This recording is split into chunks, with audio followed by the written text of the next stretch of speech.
आप सब भक्तों का स्वागत है आज की श्रीमद् भागवत कथा में, जो 2 दिवसीय है। इसमें हम बलराम जी की चर्चा करेंगे कि बलराम कौन है और बलराम ने वृंदावन में कौन कौन सी लीलाएं की।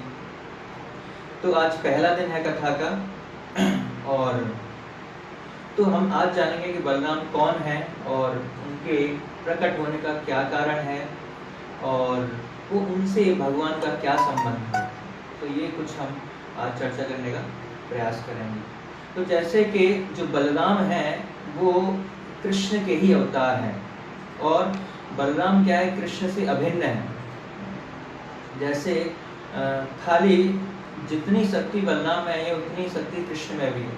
तो बलराम भी भगवान है और कृष्ण भी भगवान है, लेकिन बलराम क्या है, गोरे हैं और कृष्ण क्या है, थोड़ा सांवले हैं, काले हैं, बस यही फर्क है। तो हम देखते हैं कि बलराम जी का प्राकट्य क्यों होता है। तो हम जानते हैं कि जब देवकी माता है और उनका विवाह वसुदेव से होता है तो कंस को बहुत प्रसन्नता होती है, उसका बहुत ही लगाव था अपनी बहन से। जैसे रक्षाबंधन आ रहा है कल, तो कंस का भी बहुत लगाव था, बहुत प्रेम था अपनी बहन से। और जब उसकी शादी हुई तो बहुत ही प्रसन्न था कंस जो था, और उनको छोड़ने के लिए क्या है, रथ में छोड़ने के लिए खुद रथ को क्या है, ड्राइव कर रहा था, खुद ड्राइवर उसका सारथी बना हुआ था, इतना प्रेम करता था अपनी बहन से। लेकिन क्या हुआ, अचानक से भविष्यवाणी हुई कि इसी देवी को जो इतने प्यार से लेके जा रहा है, इसी की 8वीं संतान क्या है, तेरी मृत्यु का कारण बनेगी। तो तुरंत ही इसको क्या है, सारा प्यार क्या है, एक तरफ हो गया। ये भौतिक संसार है, यहाँ पे क्या है, सब अपने आप से मतलब रखते हैं। जब तक कोई व्यक्ति हमको खुशी दे रहा है तब तक वो हमें प्यारा है, जब तक हमें लगता है कि वो हमारे दुख का कारण बनेगा तो उससे हमें क्या नफरत होने लगी। तो जैसे उन्होंने भविष्यवाणी सुनी, कंस ने क्या है, वो तुरंत उसको क्या मारने के लिए तैयार हो गया। फिर हम जानते हैं वसुदेव ने उनको समझाया कि ठीक है, इससे क्या दुश्मनी, के पुत्रों से दुश्मनी है, तो मैं क्या करता हूँ, सारे पुत्रों को अपने आप को क्या है, मैं आपको सौंप दूंगा, तो आपके पुत्र दुश्मन है, ये थोड़ी है। तो हम देखते हैं कि कंस ने एक एक करके 6 पुत्रों की हत्या कर दी, सभी को मार डाले। और कंस का क्या ये प्रोजेक्ट था कि कैसे जो उनके पुत्र हैं उनके एक एक करके क्या है, वो हत्या करके जाते। 6 पुत्रों की उन्होंने क्या है, एक साथ धीरे धीरे करके बिल्कुल उन्हें क्या है, वो नहीं आई और उनकी हत्या कर दी उन्होंने। लेकिन 7वें गर्भ में कौन प्रकट हुए, 7वें गर्भ जैसे ही माता देवकी ने गर्भ धारण किया तो पहली बार उनको क्या है, खुशी हो रही थी, क्योंकि अभी तक क्या बहुत दुखी थे। लेकिन पहली बार उन्हें जब गर्भ में 7वां गर्भ धारण हुआ तो उन्हें लगा कुछ प्रसन्नता हुई है, क्योंकि बलराम स्वयं उनके गर्भ में क्या है, स्थानांतरित हुए। तो जो उन्होंने देखा कि 6 बालकों को तो पहले से वध कर चुका है, लेकिन अभी 7वें गर्भ में क्या है, ये आया है, तो क्या उन्हें एक साथ हर्ष भी हो रहा है, उन्हें प्रसन्नता भी हो रही है कि क्या है, कोई ऐसी शक्ति भगवान क्या है मेरे गर्भ में आए हैं। लेकिन उन्हें साथ ही साथ क्या है, शोक भी हो रहा है। शोक क्यों हो रहा है, क्योंकि उन्हें पता है कि जैसे कंस ने 6 बच्चों की क्या हत्या कर दी निर्दयी रूप से, उसी तरह कंस क्या करेगा, इसका जो 7वां बालक है इसका भी क्या है, वो वध कर देगा, तो इसको भी नहीं छोड़ेगा। तो इसी वजह से उनको साथ ही साथ हर्ष भी हो रहा है और साथ ही साथ क्या है, उनको शोक भी हो रहा है देवी की माता को। तो प्रश्न आता है कि जो बलराम है, कृष्ण के अवतार हैं, तो वो 7वें बालक के रूप में ही क्यों आए, पहले आगे पीछे क्यों नहीं आए, तो प्रश्न ये उठता है। तो हम देखते हैं कि जैसे बलराम 7वें जो संतान के रूप में प्रकट होते हैं, क्योंकि हम देखते हैं कि भगवान कहते हैं कि भगवान को केवल क्या है, भक्ति के द्वारा ही जाना जा सकता है। और जो बलराम है वो क्या, वैष्णवम भाव है। वैष्णवम भाव मतलब कि वो वैष्णवों की सेवा करते हैं, विष्णु की सेवा करने के लिए क्या उनका प्राकट्य होता है। इसी वजह से क्या है, कृष्ण से जस्ट पहले क्या है, भगवान की सेवा इत्यादि करने के लिए क्या है, वो प्रकट होते हैं। तो कृष्ण और बलराम में क्या अंतर है, दोनों ही भगवान है। तो कृष्ण क्या है, सेव्य भगवान है, और बलराम क्या है, सेवक भगवान है। सेव्य भगवान मतलब जिनकी सेवा की जाती है, और सेवक भगवान मतलब कि जो सेवक है भगवान की क्या है, सेवा करते हैं। तो दोनों ही भगवान है, लेकिन एक क्या है, एक सेव्य भगवान है जो सेवा स्वीकार करता है, और दूसरे सेवक भगवान है जो भगवान की सेवा करते हैं। क्योंकि भगवान के वो क्या है, निरंतर रूप से पार्षद, निरंतर क्या है, वो भगवान के दास हैं। और बलराम ही एकमात्र ऐसे व्यक्ति हैं जो भगवान कृष्ण की पांचों रसों में सेवा करते हैं। हम जैसे 5 रस पढ़ते हैं, क्या है, शांत रस, दास्य रस, साख्य रस, वात्सल्य रस और माधुर्य रस। तो जो बलराम है वो क्या, पांचों रसों में भगवान की सेवा करते हैं। शांत रस में भगवान की सेवा कैसे करते हैं कि भगवान का बिस्तर बन जाते हैं, भगवान का पलंग बन जाते हैं, भगवान की कुर्सी बन जाते हैं। तो भगवान क्या है, शांत रस में कृष्ण की सेवा कर रहे हैं बलराम। और दूसरा है दास्य रस। कभी कभी हम देखते हैं जब ग्वाल वालों के साथ कृष्ण बलराम गैया चराने जाते हैं, तो कृष्ण को क्या है, कभी कभी थकान हो जाती है और वो सो जाते हैं। तो बलराम क्या करते हैं, उनके चरण लेके अपनी गोद में रखते हैं, और चरण क्या है, उनके दबाने लगते हैं। तो चरण दबाने से क्या, उनको थकान में क्या है, कुछ राहत मिलती है। तो इस तरह जो बलराम है वो दास्य रस में भी उनकी सेवा कर रहे हैं। और साख्य रस में तो हम देखते हैं उनकी हमेशा देखभाल करते हैं, एक मित्र के रूप में हमेशा उनका कंसर्न रहता है, कुछ खाया नहीं खाया तो हमेशा ध्यान रखते हैं। कभी उनको पत्ती बिठाते हैं, कभी वो उनकी पत्ती बैठे साथ में खाना खाते हैं। तो इस तरह साख्य रस में भी क्या है, एक सखा के रूप में भी बलराम भगवान कृष्ण की सेवा करते हैं। और दूसरा है माधुर्य रस। तो माधुर्य रस में, सॉरी, वात्सल्य रस में, चौथा है वात्सल्य रस। वात्सल्य रस में देखते हैं कि वो कृष्ण के क्या है, बड़े भ्राता हैं। तो जो बड़ा भाई होता है क्या, छोटे भाई को एक तरह एक वात्सल्य प्रेम में क्या है, उनकी हमेशा ध्यान रखता है कि छोटे भाई कुछ हो न जाए, तो हमेशा उनके साथ जाते हैं, कुछ ध्यान रखना है। यशोदा माता क्या उनको हमेशा कृष्ण के साथ भेजती हैं कि क्या है, इनका ध्यान रखना। तो इस तरह वो वात्सल्य रस भी उनका, उनके ध्यान रखते हैं, एक तरह से पेरेंट्स के हिसाब से उनकी क्या है, ध्यान रखते हैं वात्सल्य रस में। और माधुर्य रस में कैसे सेवा करते हैं, तो माधुर्य रस में जो बलराम है वो अपने आप को एक्सपेंड करते हैं अनंग मंजरी के रूप में। तो अनंग मंजरी जो गोपी हैं उनकी उस रूप में क्या, भगवान की माधुर्य रस में क्या है, सेवा करते हैं। तो इस तरह जो भगवान बलराम है, जो भगवान बलराम है, तो पांचों रसों में क्या है, भगवान सेवा कर रहे हैं। और जो बलराम की जो तत्परता है, इससे पता पड़ता है कितने तत्पर हैं बलराम। पांचों रसों में हमेशा 24 आवर्स क्या है, भगवान की सेवा करने के लिए वो तैयार हैं।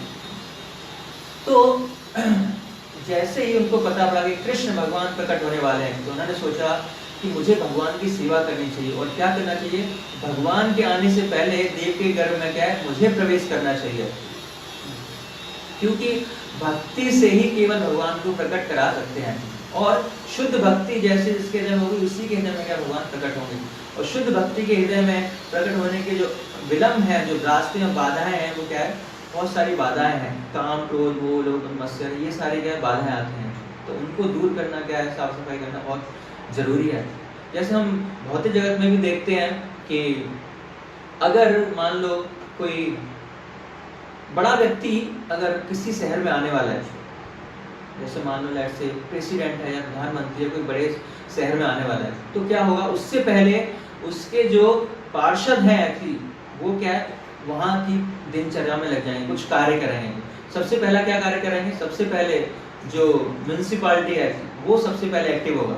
वो क्या करेगा, सबसे पहले जाके जिस स्थान पे वो आने वाले हैं, वो स्थान नहीं, उसके दूर दूर तक सारी सड़कें, वो क्या है, सारी चीजें क्या है, क्लीन कर देंगे। सबसे पहले क्या है, सफाई हो गया। तो भगवान बलराम भी आके क्या कर रहे हैं, देव की माता के गर्भ में आके क्या है, सब साफ कर रहे हैं। जितनी भी गंदगी है उसको साफ कर रहे हैं, क्योंकि यहाँ पे कौन आने वाले हैं, स्वयं भगवान प्रकट होने वाले हैं। तो इसीलिए बलराम क्या है, कृष्ण के आने से पहले उनकी सेवा करने के लिए क्या है, उस जगह को क्या सफाई कर रहे हैं। तो जैसे हम पढ़ते हैं, भगवान कहते हैं कि मैं, भगवान कहते हैं, परित्राणाय साधूनां विनाशाय च दुष्कृताम् धर्म संस्थापनार्थाय संभवामि युगे। कि जो भगवान प्रकट होते हैं किस लिए होते हैं, जो विरोधी गण है असुरों का नाश करने के लिए जो प्रकट होते हैं। लेकिन हम देखते हैं कि असुरों का विनाश तो क्या है, कोई भी कर सकता है कि भगवान की इच्छा मात्र से असुरों का विनाश हो सकता है।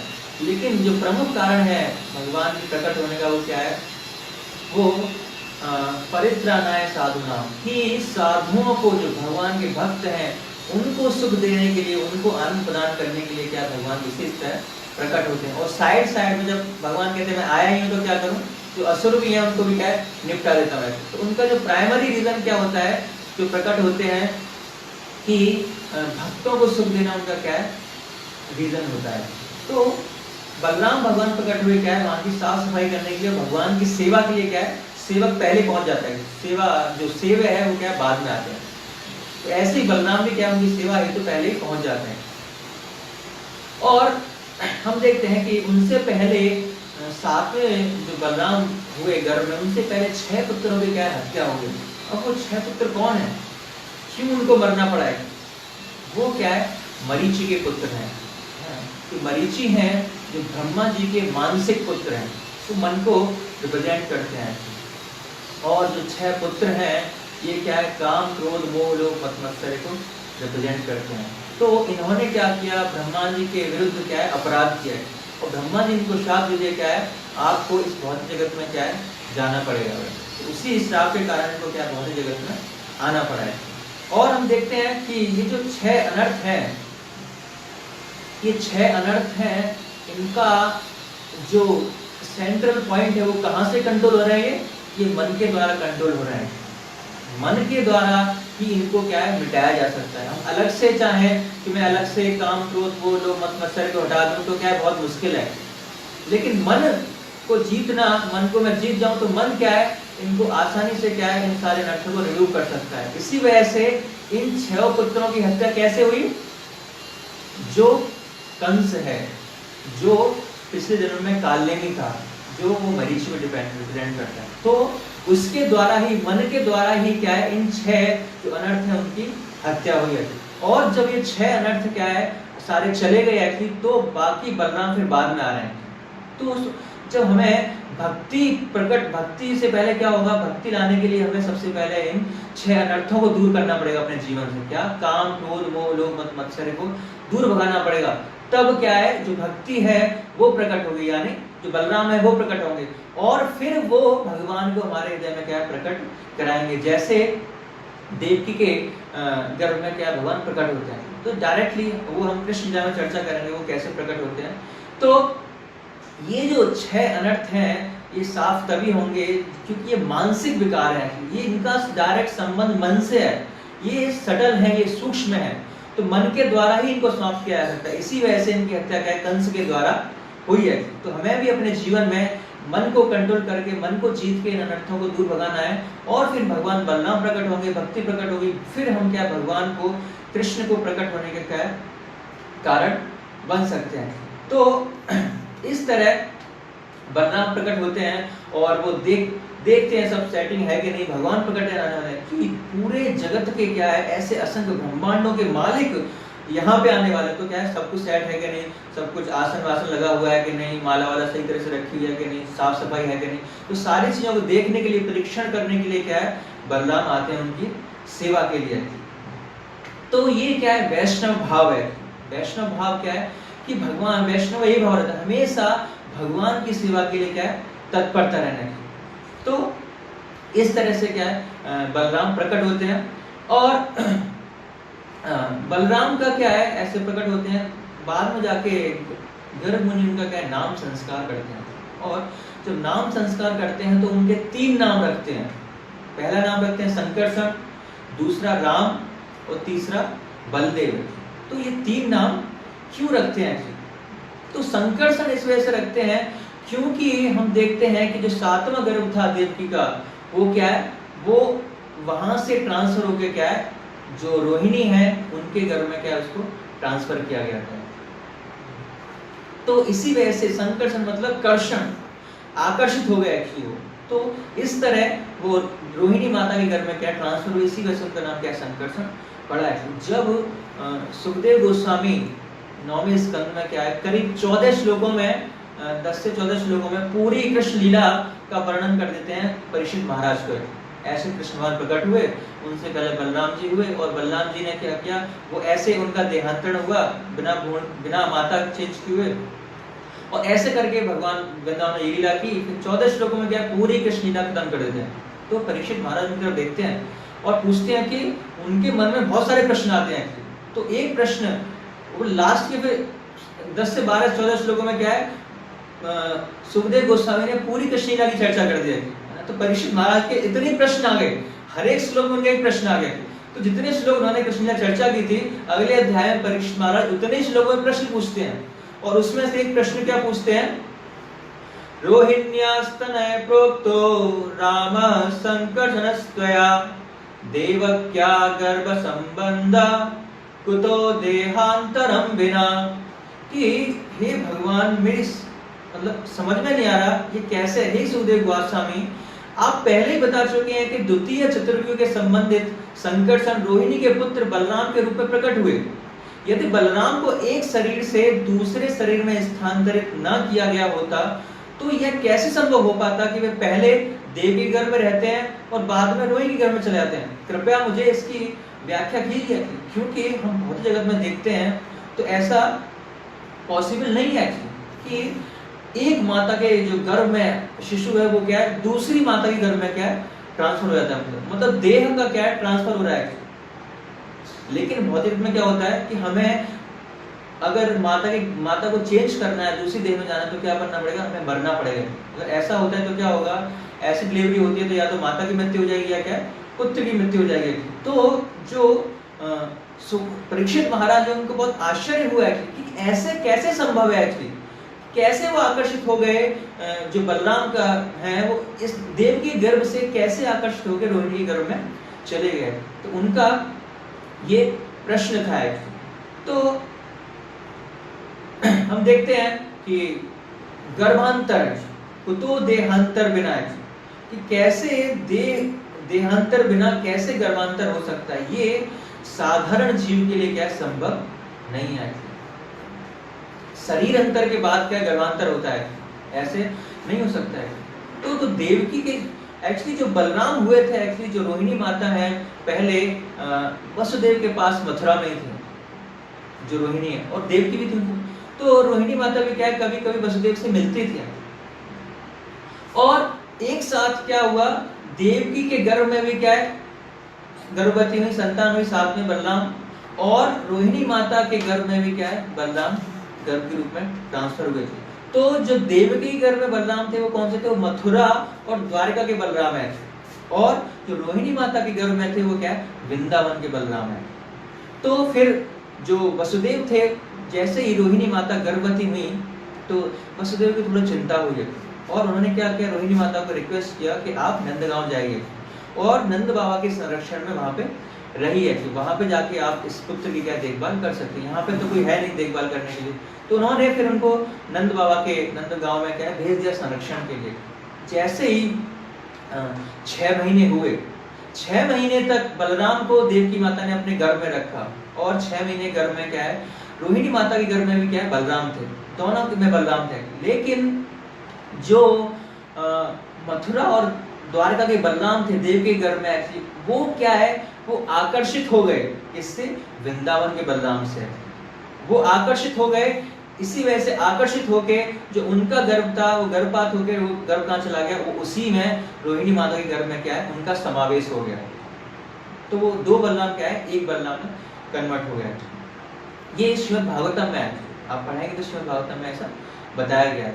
और रोहिणी माता ने 6 महीने तक वो गर्भ था, लेकिन 6 महीने बाद क्या है, वो 2 बलराम कंबाइंड हो गए। और 14 महीने के बाद बलराम जयंती जो पूर्णिमा है अभी आने वाली है परसों, तो उस दिन क्या है, बलराम भगवान प्रकट होते हैं। और उनके 8 दिन बाद क्या है, कृष्ण प्रकट होते हैं। तो बलराम और कृष्ण में क्या है, 8 दिन का अंतर है। बलराम जो है 8 दिन बड़े हैं। तो बलराम कितने दिन गर्भ में रहे, 14 महीने तक रोहिणी माता के गर्भ में रहे। तो इस तरह बहुत खुशी का माहौल था। तो इस तरह उनका नाम जो है क्या है, संकर्षण पड़ा, क्योंकि उनको कर्षण करके आकर्षित होके क्या है बलराम को देव के गर्भ से क्या रोहिणी के गर्भ में लाया गया है। अब प्रश्न आता है कि वृंदावन के बलराम और जो मथुरा और द्वारका के बलराम में क्या अंतर है। तो हम देखते हैं कि वो हमेशा क्या हल धारण करते हैं, उनका नाम क्या हल धरण भी नाम है बलराम का, मतलब वो हमेशा हल धारण किए हुए हैं। लेकिन वो जब हल धारण करते हैं कहाँ पे करते हैं, केवल मथुरा और द्वारका में हल धारण करते हैं।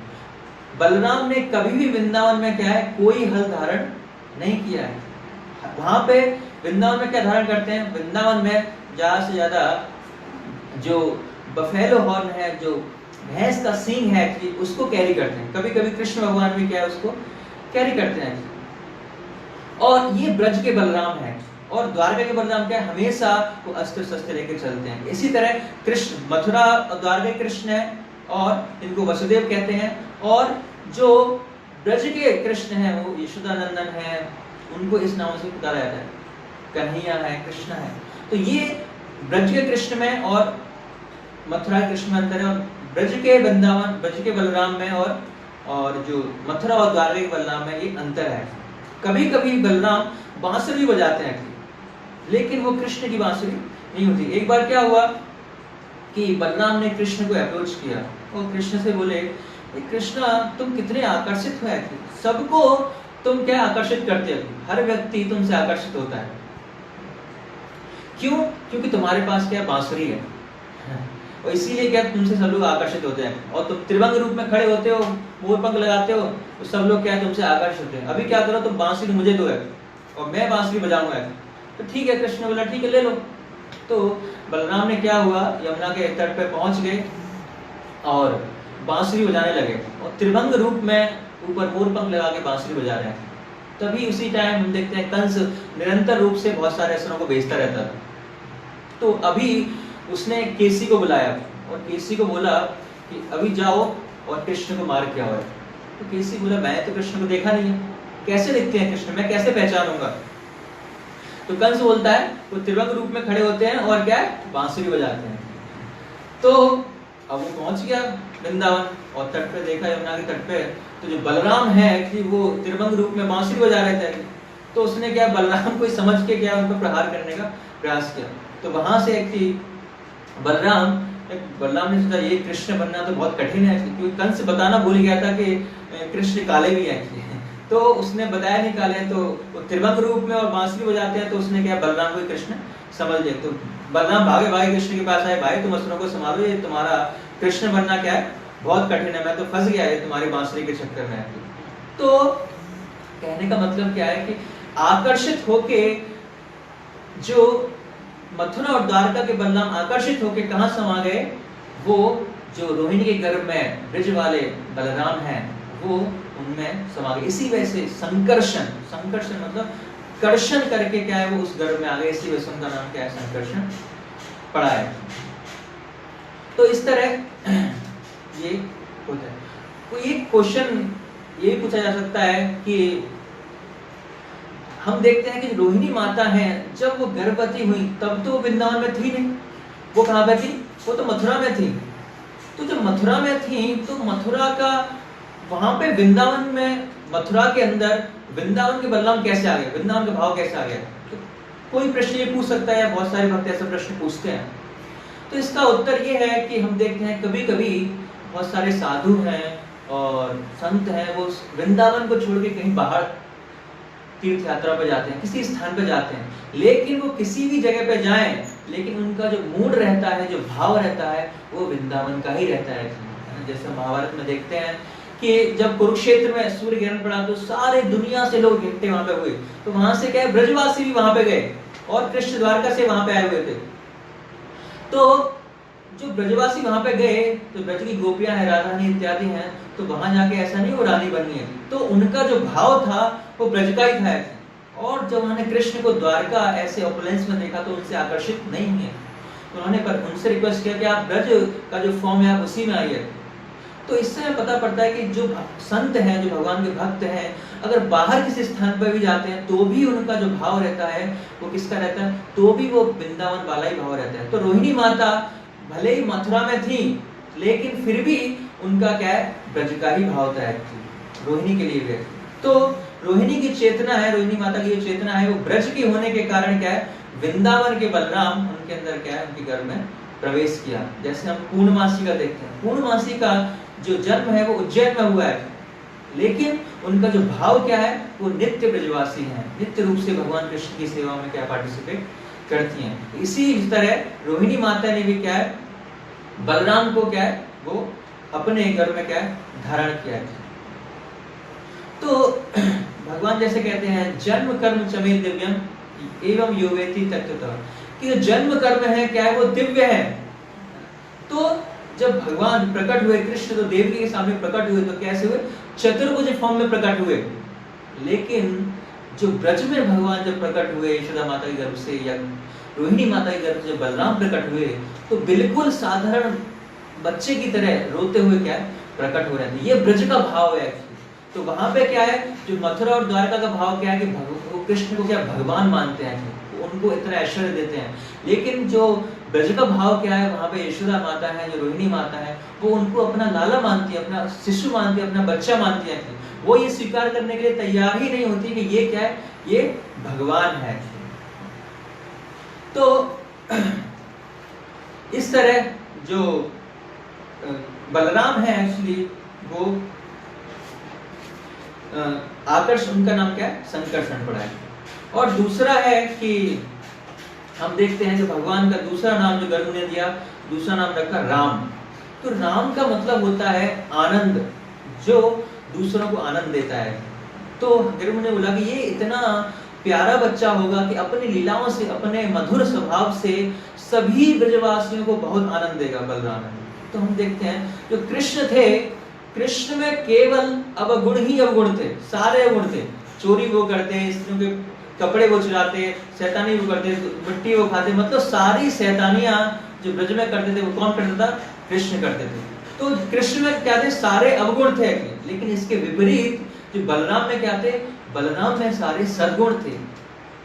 कृष्ण में सारे अवगुण थे और बलराम में क्या, सारे सद्गुण थे। तो उनका जो सुंदर, बहुत ही सुंदर आचरण था, और सबको इसी वजह से बलराम सबको मोहित करने वाले थे। कभी माता यशोदा के पास या रोहिणी के पास कभी भी बलराम की क्या कोई शिकायत लेके नहीं आया, और कृष्ण की रोज कोई ना कोई शिकायत लेके आता, कृष्ण यार ये कर दिया, कृष्ण यार ये कर दिया। तो इस तरह दोनों में क्या फर्क था, बलराम बहुत ही, इसी वजह से बहुत ही मधुर थे, सभी को इस तरह से आनंद देते थे, इसी वजह से उनका नाम क्या है, राम था। जब कृष्ण भगवान हम देखते हैं गोपाष्टमी से गैया चराना शुरू करते हैं, उससे पहले क्या बछड़े चरा रहे होते हैं 3 साल तक। उसके बाद उनका प्रमोशन होता है, वो क्या है, गैया चराना उन्हें स्टार्ट करते हैं। तो बहुत जिद करते हैं अपने अम्मा बाबा से, माता यशोदा से और नंद बाबा से कि मुझे भी गैया चराने जाना है। तो यशोदा माता नंद बाबा मना करते हैं कि आपको इतनी समझ नहीं है, आप क्या कुछ ना कुछ कह ढाओ, कुछ ना कुछ जरूर दिक्कत लाओगे, आप इतने क्या मैच्योर नहीं है, आपको नहीं जाने दूंगे। लेकिन फिर वो जिद करते हैं, तो माता यशोदा क्या करते हैं, ठीक है आप बलराम को ले जाओ, बलराम तुम्हारे साथ है तो मुझे चिंता करने की जरूरत नहीं है। तो बलराम के अंदर इतने सद्गुण थे, तो कभी भी माता कभी भेजती थी, हमेशा बलराम के साथ ही भेजती थी। केवल 2 दिन पूरे ब्रज की लीला में 2 बार ऐसा हुआ जब बलराम के बिना कृष्ण गए थे, और उसी 2 दिन इतनी भयंकर घटनाएं हो गई। तो हम समझ सकते हैं कि कैसे माता यशोदा को कृष्ण के ऊपर विश्वास नहीं था कि कृष्ण अकेला जाएगा तो कुछ न कुछ शैतानी करेगा, बलराम के साथ जाएगा तो वो आराम से सेफ रहेगा। 2 दिन कौन कौन से हम जानते हैं कि जिस दिन बलराम जयंती थी, बलराम का बर्थडे था, तो उस 2 दिन क्या है, वो कृष्ण के साथ नहीं आते। तो एक दिन तो बहुत बड़ा जो ब्रह्म विमोहन लीला है ना, और जो अगासुर का वध है वो होता है, और दूसरे दिन जो कालियानाथ की लीला है वो दूसरे दिन लीला होती है। तो इतना भयंकर संकट में क्या है, बलराम के पीछे ये सारी चीजें होती हैं। तो हम देखते हैं कि बलराम की सब लोग बात मानते थे, क्योंकि बलराम हमेशा सच बोलते थे, कृष्ण हमेशा झूठ बोलते थे, क्योंकि कृष्ण के साथ हमेशा, कृष्ण के अंदर सारे अवगुण हैं और बलराम के अंदर क्या सारे गुण हैं। जब भगवान कृष्ण ने मिट्टी खाई तो माता यशोदा ने पूछा कि तुमने मिट्टी खाई? नहीं मैंने मिट्टी नहीं खाई है। तो उन्होंने किससे कंफर्म किया? बलराम से। अगर बलराम ने बोल दिया इसका मतलब क्या है कि हाँ कृष्ण ने मिट्टी खाई, तो बलराम ने तुरंत बोल दिया कि हाँ भैया इसने क्या है, मिट्टी खाई है। तो इस तरह जो भगवान बलराम है क्या, सबको आनंद प्रदान करते थे, सबको एक तरह से मधुर वाणी से अपने स्वच्छ सुंदर गुणों के कारण उस सबको आकर्षित करने वाले थे, सबको आनंद देने वाले हैं। इसी वजह से उनका नाम, दूसरा नाम क्या है, हम क्या राम है या बलराम है। और तीसरा जो उनका नाम है भगवान बलराम का, वो है बलदेव है, बलदेव। जैसे हम देखते हैं जगन्नाथ बलदेव सुभद्रा, बलदेव मतलब बहुत शक्तिशाली है। जैसे हम देखते हैं मथुरा द्वारका के जो संकर्षण अवतार, मथुरा द्वारका में क्या जो संकर्षण अवतार लेते हैं वो बलराम का ही एक्सपेंशन है। तो ये मथुरा और द्वारका में जो क्या ये वैकुंठ के संकर्षण है। तो जो बलराम है एक्चुअली पहले, सबसे पहले भगवान कृष्ण है। कृष्ण अपने आप को एक्सपेंड करते हैं क्या है, बलराम के रूप में। जो पहला एक्सपेंशन है, पहला विस्तार है भगवान कृष्ण का, वो कौन है, बलराम है। और फिर बलराम अपने आप को 4 रूपों में एक्सपेंड करते हैं, विस्तार करते हैं, क्या है, संकर्षण, प्रद्युम्न, अनिरुद्ध और वासुदेव। ये 4 फॉर्म होते हैं। फिर उस संकर्षण से क्या है, नारायण होते हैं, और उन नारायण से फिर से एक महासंकर्षण प्रकट होते हैं, चतुर्व्यूह प्रकट होता है। और उन महासंकर्षण से जो कारणोदक्षाय विष्णु है, जो महाविष्णु है, उसमें अपने आप को क्या एक्सपेंड करते हैं। फिर हम देखते हैं कारणोदक्षाय विष्णु या महाविष्णु जो है अपने आप को गर्भोदक्षाय विष्णु के रूप में एक्सपेंड करते हैं, और गर्भोदक्षाय विष्णु अपने आप को क्षीरोदक्षाय विष्णु के फॉर्म में एक्सपेंड करते हैं। जो क्षीरोदक्षाय विष्णु है प्रत्येक जीव के हृदय में क्या है, परमात्मा रूप में विराजमान होते हैं। और जो गर्भोदक्षाय विष्णु है हर ब्रह्मांड में वो अपने आप को एक्सपेंड करते हैं, हर ब्रह्मांड क्या है उनकी वजह से एक्टिव होता है। तो इस तरह कृष्ण का नीचे तक क्या एक्सपेंशन होता है। तो जो संकर्षण है वो भगवान के अंश के भी क्या है, अंश है। और जितने भी अवतार हम देखते हैं वो क्षीरोदक्षाय विष्णु के थ्रू होते हैं। जितने भी अवतार हैं वो क्या भगवान के अंश हैं। तो जितना भी संसार में बल है वो क्या है, बलराम के ही पास है। बलराम सबसे शक्तिशाली है। एक बार श्रील प्रभुपाद ने वृंदावन में थे तो अपने शिष्यों से पूछा कि बलराम क्या सबसे शक्तिशाली है, लेकिन कृष्ण स्वयं भगवान है कि, तो दोनों में सबसे शक्तिशाली कौन है। तो उनके शिष्यों ने बोला, जैसे प्रभुपाद आपने बताया कि सारा बल किसके पास है, सारा बल बलराम के पास है, तो बलराम ही सबसे शक्तिशाली है। तो प्रभुपाद ने जो कृष्ण बलराम विग्रह है वृंदावन में, उनकी तरफ देखा और बोला कि विग्रह की तरफ देखो। और उन्होंने देख के बताया कि देखो जो बलराम ने अपना हाथ किसके ऊपर लगाया हुआ है, कृष्ण के ऊपर रखा हुआ है। तो बलराम भी किसका सहारा ले रहा है, कृष्ण का सहारा ले रहा है। तो कौन बलवान हुआ, कृष्ण बलवान। तो कृष्ण इज स्ट्रॉन्गर, कृष्ण ज्यादा परम शक्तिशाली, क्योंकि कृष्ण ही परम पुरुषोत्तम भगवान है। बाकी उनके क्या अंश हैं, बाकी उनके एक्सपेंशन है। तो जो बलराम के पास कौन सा बल है, जितना भी आध्यात्मिक बल है, जो आध्यात्मिक बल का जो स्रोत है, जो सोर्स है, वो कौन है, वो बलराम है। और इसी वजह से बलराम ही क्या है, मूल गुरु है। जो गुरु तत्व है उसको क्या बलराम रिप्रेजेंट करते हैं। तो अगर किसी को भी आध्यात्मिक बल चाहिए, आध्यात्मिक शक्ति चाहिए, तो कहाँ से मिलेगी, वो बलराम के द्वारा ही मिलेगी। बलराम हमको आध्यात्मिक शक्ति देने में क्या है, वो समर्थ है। तो जब हम भक्ति करते हैं, एक्चुअली भक्ति करते हैं, भक्ति का मतलब होता है कि हमने युद्ध छेड़ दिया है माया के विरुद्ध। भक्ति मतलब युद्ध माया के अगेंस्ट हमने छेड़ दिया है। तो अगर हमें युद्ध करना है माया से, तो क्या चाहिए उसके लिए हमें शक्ति चाहिए, उसके लिए पावर चाहिए हमें। वो पावर कहाँ से मिलेगी, वो शक्ति हमें माया के विपरीत युद्ध करने में वो शक्ति हमें बलराम से मिलेगी। तो जितने भी दीक्षा गुरु हैं, जो गुरु हैं, वो सारे गुरु क्या है, वो बलराम को रिप्रेजेंट करते हैं। वो गुरु तत्व है बलराम की, और बलराम की ही गाइडेंस में क्या है, वो सारे गुरु उन्हीं को रिप्रेजेंट कर रहे हैं। तो जो बलराम की शरण लेता है वो माया को क्या है, विजय कर सकता है आराम से। लेकिन जो बलराम की शरण नहीं लेगा, चाहे उसने कृष्ण की भी कितनी भी विश्वास हो, कितनी भी शरण ले रखी है, तो वो माया पे विजय प्राप्त नहीं कर सकता है। बहुत सारे लोग होते हैं, वो आते हैं कि नहीं, जो कृष्ण है मेरा तो कृष्ण से डायरेक्ट रिश्ता है, मैं बीच में किसी को नहीं चाहता है, जो गुरु है मैं उसको स्वीकार नहीं करूँगा, मेरा क्या है कृष्ण से डायरेक्ट संबंध है।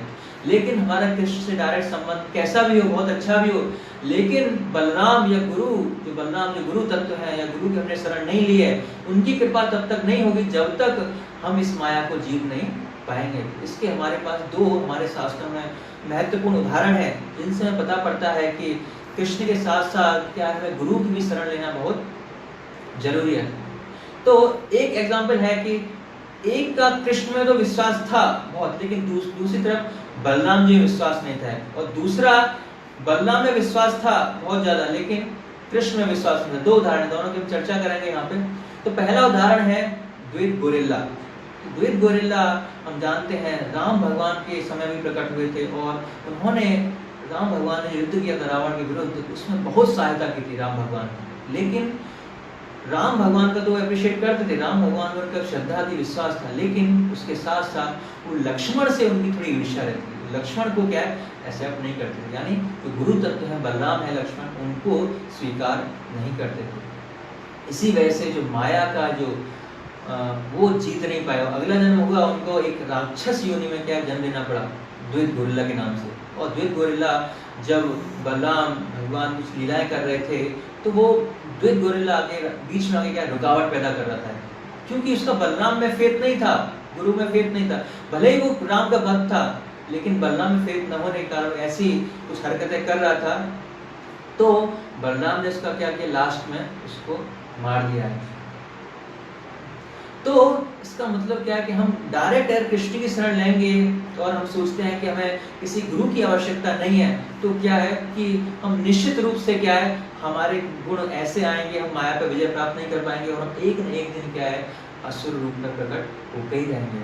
तो जब तक हम गुरु की शरण नहीं लेंगे जो बलराम है, तब तक हम जो हमारा लक्ष्य है उसको प्राप्त नहीं कर सकते। तो केवल बलराम की शरण के द्वारा ही या गुरु तत्व की शरण के द्वारा ही इस माया के अगेंस्ट, माया से क्या है, विजय प्राप्त कर सकते हैं। तो ये पहला उदाहरण है द्वैत गोरिल्ला का, जिसका राम में विश्वास था, कृष्ण में विश्वास था, लेकिन लक्ष्मण और बलराम जो गुरु तत्व है उनमें विश्वास नहीं होने के कारण उसको क्या है, असुर योनि में जन्म लेना पड़ा, और बलराम के द्वारा उसकी क्या है, मृत्यु हुई।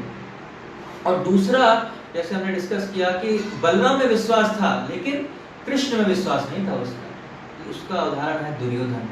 तो हम जानते हैं कि दुर्योधन का बलराम में बिल्कुल बहुत विश्वास था, बलराम को बहुत मानता था, और इसीलिए बलराम ने क्या किया, उनको जो गदा चलाने की कला है वो इतना निपुण कर दिया दुर्योधन को कि उनके बराबर गदा में और कोई निपुण नहीं था। इवन भीम भी क्या है, उतना निपुण नहीं थे गदा में, लेकिन जो दुर्योधन था बलराम में पूर्ण श्रद्धा थी उसकी, लेकिन कृष्ण में क्या थी, बिल्कुल भी श्रद्धा नहीं थी, और उनके प्रति क्या हमेशा अपराध करता रहता था। लेकिन दुर्योधन को जो ज्ञान दिया वो भीम के पास भी नहीं था। भीम के पास क्या अपार शक्ति थी, बहुत बल था, लेकिन जो दुर्योधन के पास क्या था, दुर्योधन के पास उस गदा को चलाने की कला थी, वो भीम के पास नहीं थी। तो जब बलराम तीर्थ यात्रा के बाद युद्ध भूमि में आते हैं, लास्ट में क्या है, भीम और दुर्योधन का युद्ध चल रहा होता है। तो भीम और दुर्योधन का युद्ध चल रहा होता है, तो बलराम वहां पे आते हैं, और बलराम कहते हैं कि ये युद्ध तो कभी समाप्त ही नहीं होगा। क्यों? क्योंकि जो कला दुर्योधन के पास है वो भीम के पास नहीं है, लेकिन जो शक्ति भीम के पास है वो दुर्योधन के पास नहीं है। तो ये युद्ध तो सालों साल निरंतर चलता रहेगा और ये कभी भी खत्म नहीं होगा। लेकिन फिर हम देखते हैं कृष्ण ने कुछ ऐसा इशारा किया, चाल चलाई, जिससे क्या है, दुर्योधन की जंगा पे वार किया है। क्योंकि भीम ने क्या प्रण भी लिया था कि जिस जंगा पे उसने द्रौपदी को बिठाने के लिए प्रयास किया, मैं उसी जंगा को क्या अपनी गदा से तोड़ूंगा। तो उस वर को याद दिलाते हैं, तो भीम द्वारा उसकी मृत्यु हो जाती है।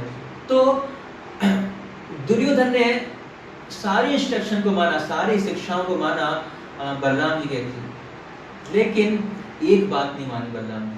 क्यों? क्योंकि बलराम ने उसको सलाह दी दुर्योधन को कि तुम पांडवों के साथ युद्ध मत करो, क्योंकि पांडवों के साथ कृष्ण है, तुम कभी नहीं जीत पाओगे। लेकिन दुर्योधन ने उनकी बात नहीं मानी।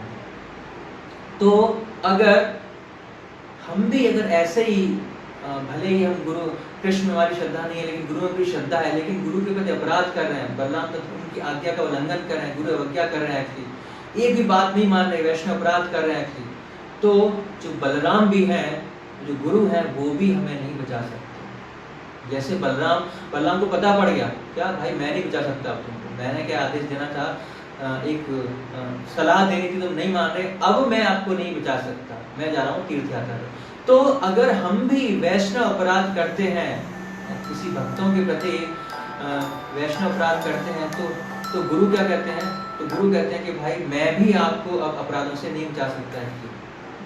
सब सारी चीजें गलतियां माफ कर सकता हूँ, कोई बड़े से बड़ा पाप कर दो, कोई दिक्कत नहीं, वो माफ हो जाएगा, कृष्ण माफ कर सकते हैं।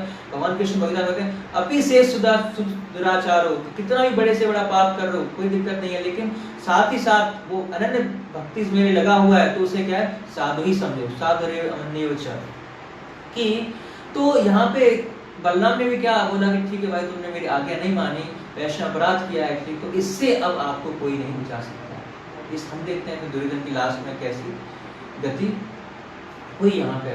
तो ये बहुत महत्वपूर्ण है कि जब हम वैष्णव अपराध करते हैं, वैष्णव की निंदा करते हैं, या जो भगवान का भक्त है, हरे कृष्ण का जप कर रहा है, उसके बारे में गलत सोचते हैं, उसके बारे में गलत बोलते हैं, या किसी न किसी रूप में भी उसको कुछ न कुछ हानि पहुंचाते हैं, कुछ न कुछ कष्ट पहुंचाते हैं, मानसिक या शारीरिक, तो उसको वैष्णव अपराध कहते हैं। तो उस वैष्णव अपराध से जो गुरु हैं, जो बलराम है, गुरु तत्व हैं, वो भी हमें क्या है, उससे नहीं बचा सकते, और हमारा क्या है, फिर फॉल डाउन होता है, माया की चपेट में आए जाते हैं, और उसका हमारी भक्ति का क्या है, यहाँ पे सर्वविनाश हो जाता है। तो इस तरह जो बलराम का दूसरा नाम भी क्या है, बलदेव है। उनके पास इतनी आध्यात्मिक शक्ति है, वो परम बलवान है, बलवानों को भी बलवान है। तो अगर हमें भी भक्ति में आगे बढ़ना है, आध्यात्मिकता में आगे बढ़ना है, तो क्या है, हमें वो शक्ति कहाँ से लेनी है, बलराम से शक्ति लेनी है। लेकिन साथ ही साथ क्या करना है, हमें गुरु अवज्ञा नहीं करनी और वैष्णव अपराध से बचना है। अगर वैष्णव अपराध करेंगे तो जो गुरु हैं बलराम भी हमको नहीं बचा पाएंगे। तो हमें कृष्ण में भी श्रद्धा होनी चाहिए और अपने गुरु बलराम में भी श्रद्धा होनी चाहिए, तब हम जो माया के अगेंस्ट युद्ध है हमारा, उसको जीत सकते हैं और अपना जो भक्ति का लक्ष्य उसको प्राप्त कर सकते हैं। तो इस तरह हमने बलराम जी के बारे में चर्चा की कि बलराम कौन है, क्यों, कैसे प्रकट होते हैं, कैसे उनकी क्या रीजन है, क्या कारण है, वो भगवान की सेवा के लिए प्रकट होते हैं। और भगवान में, कृष्ण में, बलराम में कोई अंतर नहीं है। जो कृष्ण है वो सेव्य भगवान है और बलराम जो है वो सेवा भगवान है। तो बलराम भगवान की सेवा करने के लिए क्या है, उनसे पहले यहाँ पे प्रकट होते हैं। और फिर हमने जाना कि भगवान बलराम के क्या है, 3 नाम है। पहला नाम है संकर्षण, क्योंकि उनको देख के गर्भ से रोहिणी गर्भ में ट्रांसफर, संकर्षण, आकर्षित हो गए, इसी वजह से नाम उनका संकर्षण पड़ा। दूसरा राम, राम मतलब कि वो सबको आनंद देने वाले हैं, इतने मधुर मधुर उनके अंदर गुण है, कोई गुण है ही नहीं, सभी को आकर्षित करते हैं, इतनी भोली सी सूरत उनकी, सभी को आकर्षित करने वाले, इसी वजह से उनका नाम राम है। और तीसरा बलदेव, बलदेव मतलब परम शक्तिशाली है, दुनिया का जितना भी बल है वो उनके अंदर है, इसीलिए उनका तीसरा नाम क्या है, बलदेव है। तो ये कुछ हमने आज बलराम जी की प्राकट्य के बारे में जाना और कैसे बलराम जी प्रकट हुए, उनकी कुछ कथा सुनी। तो आज ये हमारा पहला दिन था। दूसरा दिन हम चर्चा करने का प्रयास करेंगे वृंदावन ने जब थोड़े बड़े हुए तो कुछ लीलाएं की, तो उन लीलाओं की हम कल चर्चा करने का प्रयास करेंगे। तो आप सब लोगों का बहुत बहुत धन्यवाद, आपने इतना समय दिया।